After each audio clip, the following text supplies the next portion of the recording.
TBS News, I'm Rosine Park. South Korean President Moon Jae-in and new Japanese Prime Minister Fumio Kishida could hold their first phone talks today. Kyodo News, citing multiple Tokyo government officials, said the two sides were in the process of arranging the call. A Seoul official also confirmed that arrangements were being made, but indicated the possibility the call could be held on Friday. The leaders are expected to discuss bilateral ties, as well as tensions linked to long-standing historical disputes, including the issue of Japan's wartime forced labor. The last meeting between the heads of state of the neighboring countries was in June, when Moon met with then Prime Minister Yoshide Suga. Local health authorities continue to keep close watch over post-holiday COVID-19 spikes as South Korea looks to gradually transition to pre-pandemic life. A total of 1,940 new coronavirus cases were confirmed in the last 24 hours, up 356 from the previous day. The KDCA also reported 13 additional virus-related deaths. By region, more than 80% of the newly confirmed patients were from the Greater Seoul area. The KDCA said it was starting to see signs of a COVID slowdown amid high vaccination rates. However, it stood by its wait-and-see approach, expressing concern that increased travel and outings during the fall foliage season could lead to yet another flare-up in virus cases.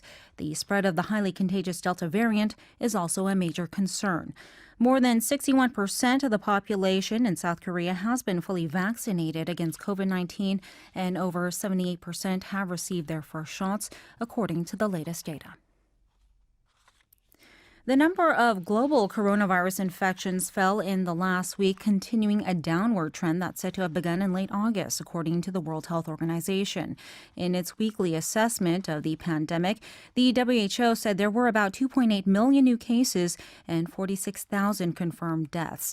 That's a drop of 7% and 10% respectively. Europe reported a 7% rise in transmissions, with the highest numbers confirmed in Britain, Turkey, and Russia. The UN Health Agency said all other world regions recorded a decrease. South Korea's Supreme Court upheld the 42-year prison term for Cho Ju-bin, the mastermind of a notorious online sex abuse ring.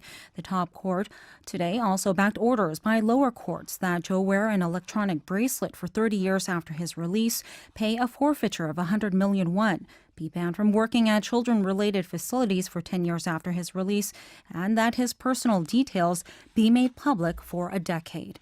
Cho was indicted on 14 charges last year, including organizing a criminal ring with 38 accomplices and blackmailing 74 minor and adult victims into filming pornographic content.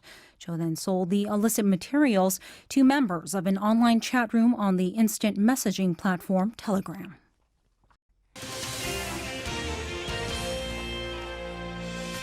That's all the news for now. You're listening to TBS eFM.